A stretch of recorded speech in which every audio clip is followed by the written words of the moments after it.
que estas violaciones constitucionales, que estas vulneraciones a los derechos humanos de Florence Cassé son de tal manera graves que generaron un efecto corruptor en todo el proceso, que hacen imposible que este proceso, esa detención, todas estas vulneraciones sean validadas por esta Suprema Corte. Considero procedente el amparo directo en revisión. Así las cosas, cabe señalar que en esta intervención no abordaré la determinación de culpabilidad o inocencia de la recurrente, únicamente si a la misma se le respetaron sus derechos fundamentales. Vaya día, por cierto, vaya día, porque coincidentemente en el día que se resuelve el caso Florence Cassé, se también vota en el IFE un tema de enorme importancia que es el Monexgate. Desde luego habrá oportunidad de hablar del otro tema, pero apuntamos la coincidencia. Y como ha opacado, evidentemente, la atención a escritor y periodista Héctor de Mauleón, que estés aquí, Héctor, bienvenido. Gracias por estar aquí. Buenas noches, Carmen. Gracias por estar aquí. Héctor escribió La verdad secuestrada, una revisión exhaustiva precisamente del expediente de Florence Cassé en la revista Nexos, y gracias por estar aquí para hablar del tema y de esta liberación de Florence. Guillermo Osorno, colega periodista y bueno, pues de la revista Gato Pardo, en donde escribiste la otra versión de Florence Cassé. Gracias por estar aquí. ¿Qué tal, Carmen? A los dos, gracias. Yo creo que con los minutos que tenemos y con el tema que abordarán, sería bueno un breve resumen de este caso. Exactamente de qué se trató, de qué se trata el caso Florence Cassé. ¿Por qué atrapa la atención de esta manera en México y a nivel internacional? Bueno, es un caso que se mediatiza a los muy pocos meses de la aprehensión de Florence Cassé por la llamada que hace ella mientras está en la casa de arraigo al programa de Denise Merker, cuando ella está escuchando que el propio Genaro García Luna está diciendo, está haciendo su narración sobre este espectacular entrada, claro, de la policía en el Rancho de las Chinitas, y ella toma el teléfono, hace una llamada, la ponen al aire y ella dice: no es cierto, yo fui apresada un día antes, estuve casi 24 horas detenida y después me implantaron en el rancho, y eso fue lo que provocó una primera atención. Pero después el caso se enterró hasta 2 años después, cuando le dictan sentencia por primera vez y la condenan a 60 años de prisión, 20 años por cada uno de los secuestrados, y ella hace una declaración pública. Ella en ese momento tiene relación con un periodista francés, hace una declaración pública y pide a los medios en Francia que alguien se haga cargo de esto, que parece una injusticia, y es entonces cuando el caso se internacionaliza y los mexicanos vimos la activa participación del presidente Sarkozy en este asunto. ¿Cómo lo describirías, Héctor de Mauleón, estos capítulos que han formado parte de esta historia que tú has revisado, como decíamos, exhaustivamente? Yo creo que es un golpe, el golpe mediático del que habla Guillermo comienza de inmediato, comienza desde la detención, claro, en el rancho, en un horario estelar, en el canal más poderoso del país, cuando nadie sospecha que es un montaje. Y creo que se vuelve mediático inmediatamente por la reacción también de la prensa, que habla de una banda llamada Los Zodiaco, donde es como de una película, un Capricornio, un Géminis, un Sagitario, etcétera, que se dedican a secuestrar y a pedir cantidades altísimas de dinero, y esto liderado, capitaneado por una ciudadana de origen francés, que al parecer es esposa de uno de ellos, pero que es la mala de la película, que es la que decreta los montos de los que hay que cobrar y qué parte de los cuerpos hay, qué parte del cuerpo hay que mutilar. Creo que desde ahí se vuelve un caso extraordinario, pero creo que tiene razón Guillermo. El momento climático es el momento en el que por televisión, en el programa de Denise Merker, la propia Florence, frente a Genaro García Luna, transmisión en vivo, hay que decirlo que en este caso la misma televisora que fue protagonista de la difusión del montaje en ese mismo espacio, en un programa en vivo, otro programa, en una circunstancia en vivo, se abre la puerta para descubrir o empezar a descubrir que aquello fue un montaje mediáticamente mediático. Se desmonta. Exacto. El montaje mediático. Entonces, comienza ahí un juego de espejos que va a aparecer a lo largo de todo el proceso. Otra reportera, Julie García, se da cuenta de que al momento en el que entran a hacer el rescate y está la televisión diciendo el reportero, vamos a entrar porque hay tres personas secuestradas, aparece un súper que dice, libera la AFI a 3 secuestrados cuando apenas van a entrar. Muy anticipadamente. Claro, y Julie García además ve que todos van muy tranquilos. Ella ha estado en varios operativos y dice, allá hay mucha adrenalina, la gente no se puede controlar, y aquí se bajan, ¿no? Y van la puerta se abre sin dificultad, entran, un personaje les abre la puerta y se echa para atrás para que no lo vean, aparece un hombre de repente ya golpeado, al que están sometiendo, por un lado pasamontañas, credenciales de lector, armas, fotografía, todo perfecto. Y esta reportera decide pedir las grabaciones, las cintas en bruto, es decir, todo lo que tomó el camarógrafo, pero que no necesariamente salió al aire. Y ahí es donde se da el primer paso para probar el montaje, que es que ella encuentra que le están diciendo, espérate Pablo, al reportero, espérate, vamos primero con una noticia de deportes, y al volver de los comerciales ya entramos. Entonces él les dice, espérense, vamos a entrar, y se vuelven a subir y después vuelven a bajar. Eso lo encuentra Julie García y es el primer paso para desentrañar todo este laberinto de fabricaciones que no permite saber si ella es inocente o es culpable, si Florence Cassés es inocente o es culpable. No es lo que se discutió, porque no hay manera de eso es saberlo. Muy importante, Héctor de Mauleón, porque ha desatado una polémica muy fuerte en México. Vuelve a revivirse una polarización sobre el tema, y hay que enfatizar lo que tú dices. La Suprema Corte de Justicia no discutió, no deliberó y no resolvió si era inocente o culpable. Que eso es muy importante decirlo. Claro que la liberó, desde luego, pero lo que aquí se está poniendo como razón fundamental para la liberación es el reconocimiento y la constatación abierta desde el máximo tribunal de justicia del país de que hubo maquinación, fabricación, distorsión grave de un proceso judicial, y que con tal distorsión grave y acciones deliberadas de la autoridad que ahora quedan absolutamente demostradas, es que se lleva a alguien 60 años a la cárcel. Entonces hay que subrayar que en efecto la Corte resuelve que un juicio así es insostenible, que una condena así es insostenible, porque se corrompió finalmente todo el proceso judicial para llevar a cabo a la conclusión judicial. Inocente o culpable no era el tema, quien lo dijera. No, el tema es que la verdad está secuestrada, y por eso titulé. Y por eso titulaste La Verdad Secuestrada, tu magnífico ensayo en Nexos. Y bueno, la otra versión de Florence Cassés, que también es esta manera de abordar el asunto, incluso con el perfil del personaje, que también las transformaciones del personaje en la propia cárcel, que eso es otro dato. Después de la pausa regresamos. Es que claro, ¿cómo polarizar? También quiero ser muy precisa en que no se va a hacer ningún pronunciamiento alguno sobre la culpabilidad o la inocencia de la quejosa.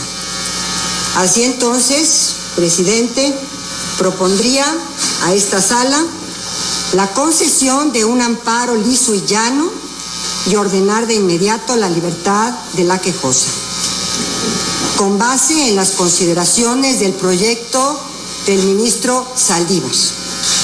Ello atendiendo a la postura que como ponente me corresponde, pues habiendo una mayoría de 4 votos en el sentido de amparar, solo que uno de ellos es para efectos, mi deber como ponente es alcanzar una resolución que permita que este asunto pueda decidirse. Sí se dieron violaciones importantes. El problema de la puesta a disposición, los efectos que se dieron con motivo de las filmaciones que en su momento se llevaron a cabo, la manera en que estas filmaciones contaminaron declaraciones de algunas de las partes en este proceso. Sin embargo, a mi parecer, esto, y siguiendo en la condición precedentes de la Corte Internacional de Justicia en casos donde el Estado mexicano fue parte y de la propia Comisión Interamericana de Derechos Humanos, me parece que tiene una afectación estricta y rigurosamente de carácter procesal y que es en el proceso penal donde se deben manifestar sus efectos.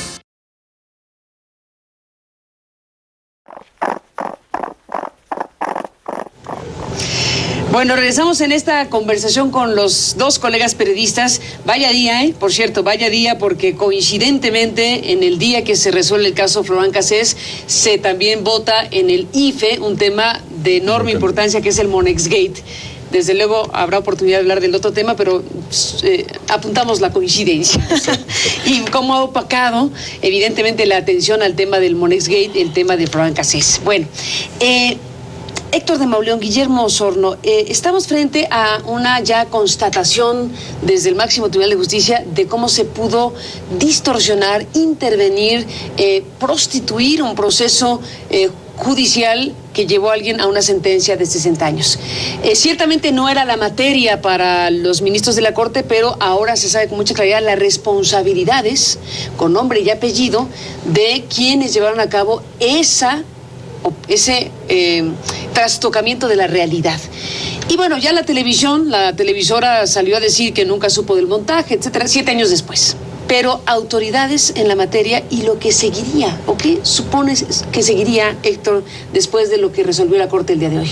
Bueno, como tú lo has dicho, está perfectamente claro que hubo la intervención de unos funcionarios que torcieron, que le agregaron, que le quitaron, que desfiguraron, que hicieron un proceso que fueron construyendo sobre la marcha de acuerdo a unos intereses muy extraños. Hay unos secuestradores, unos hermanos que son señalados como por varias víctimas de secuestro, como los que estuvieron en los alrededores de sus casos, y contra ellos nunca se ejerció nada, nunca hubo investigación, etcétera. De repente los sacaron. Yo leí los 13 tomos, tuve acceso a 13 tomos, me eché miles de fojas y de repente los echan a un lado y no vuelven a aparecer en el proceso. Entonces creo que Exacto.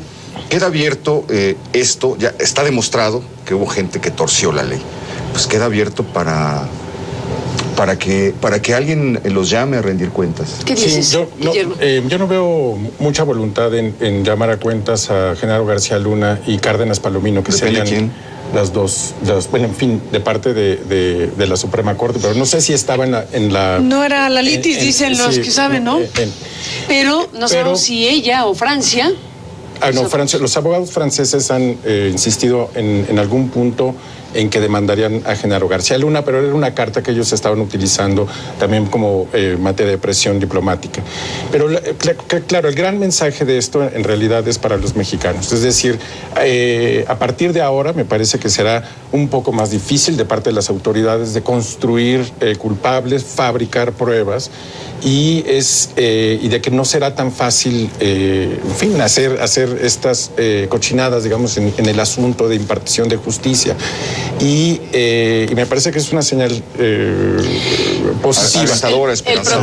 El propósito de la Suprema Corte de Justicia va de la mano de eso, efectivamente. Es que, ¿sabes qué? Me gusta lo que dice Guillermo. He notado como mucha virulencia en la reacción de mucha gente. Todas estas horas han sido muy polémicas. Con argumentos de que porque son extranjeros, ellos sí pueden, porque es francesa, porque las víctimas a nadie le importan. ¿Qué cuentas le van a dar a las víctimas después de esto?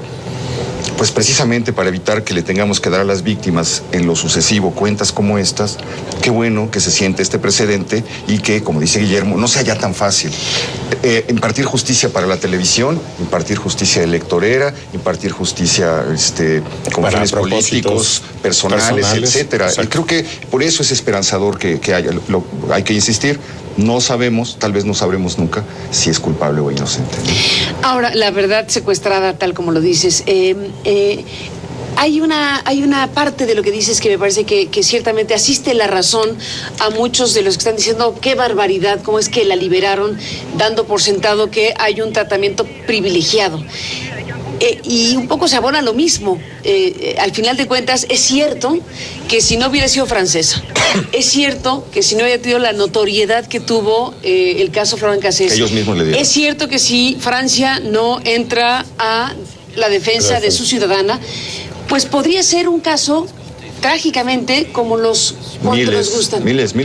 Que podrían estar poblando las cárceles de este país y que son víctimas, aún habiendo cometido delitos o no, de procesos judiciales que están en un circuito de cosas sumamente degradado. Es el mismo caso de la película del documental Presunto Culpable, ¿no? En este caso es un chico de Iztapalapa al cual la autoridad lo señala como ser el autor de un asesinato, me parece. Lo meten casi sin pruebas a la cárcel y entra en un sistema judicial que lo tritura y casi lo condena a pasar 20 años en prisión, si no es que hay unos abogados, de nuevo, que le dan notoriedad del caso y que por su intervención él sale libre. Pero en efecto, pues en este caso es un mexicano, la otra es una francesa, pero son dos ejemplos aislados y uno se pregunta, ¿no?, ¿qué hay detrás? O sea, ¿cuántos otros casos están ahí de personas que están sin juicio o en las cárceles o con pruebas fabricadas? Exacto. Decías, Héctor de Mauleón, algo que me parece muy importante. Decías, no sabremos nunca si es inocente o culpable. Aquí tendríamos que apegarnos a que hay una presunción de inocencia. Y si no se demostró judicialmente la culpabilidad, tendríamos que aceptar, en todo caso, esa condición. En términos legales, bueno, no se resolvió, no se discutió si era inocente o culpable, se elimina la condena de culpabilidad y queda en todo caso esta condición previa de que todo el mundo es inocente hasta que se le demuestre lo contrario. No pudo demostrarse una cosa o la otra. Se trastocó de tal manera el proceso que se hizo imposible saber exactamente qué pasaba. Lo que yo veo en el expediente es que las víctimas... Dígame una pausa y nos cuentes, perdón.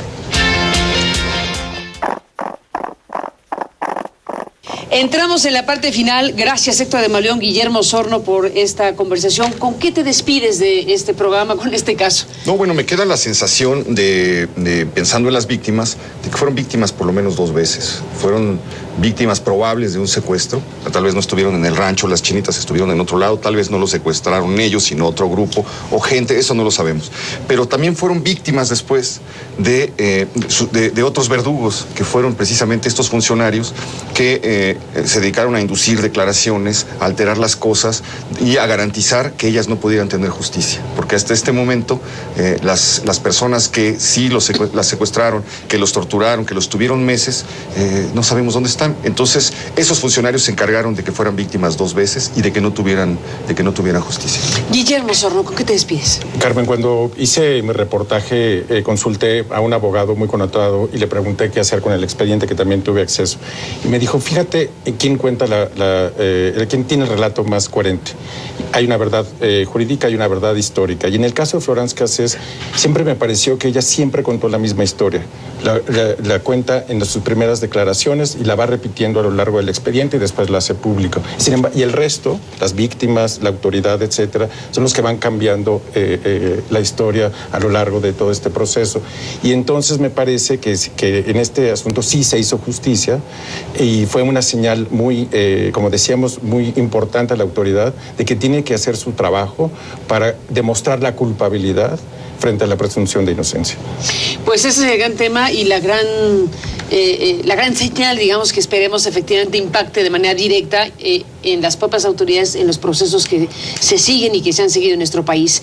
Pues ahí está el caso de Florent Cassés, que ha merecido muchas comunicaciones. Por cierto, ya oímos a François Hollande con su mensaje como presidente de Francia. La Procuraduría General de la República dice que ante la decisión de la primera sala de la Corte, que apreció en el caso de la ciudadana francesa Florent Cassés violaciones graves al procedimiento, a tal grado que impidieron juzgar con certeza, creo que lo dice muy bien aquí, a tal grado que impidieron juzgar con certeza o impidieron juzgar sobre la certeza de culpabilidad o inocencia y en acato a la máxima jurídica que señala que la duda absuelve, otorgó el amparo a la procesada.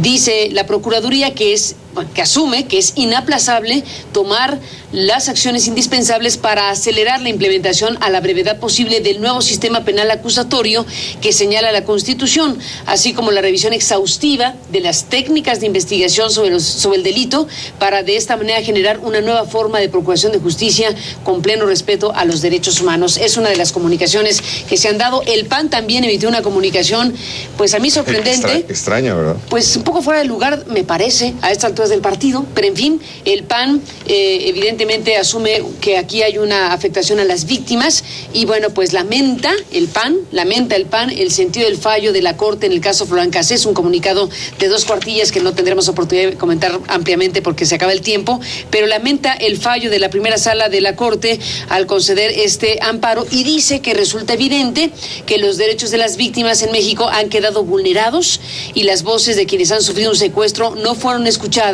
por los ministros que concedieron el beneficio a Cassés. Y aquí dice que, bueno, se minimizó los testimonios de las víctimas, que han sido contundentes. En fin, una postura que asume el Partido Acción Nacional. Así como Acción Nacional lo plantea de esa manera, organizaciones como la Comisión Mexicana por la Defensa y Promoción de Derechos Humanos, bueno, pues dice que es una victoria para el debido proceso en México. Así que, bueno, polarizadas las posiciones, pero ahí está un caso muy importante que da para mucho y que seguiremos hablando ya con lo que venga. Por lo pronto, gracias Héctor por esta conversación esta noche. Gracias Guillermo por estar aquí. Gracias a los dos. Florán Cassés en ruta a París, ya en un avión en este momento de México, en el mismo día de su liberación. Nos vamos, pásenla bien, hasta mañana.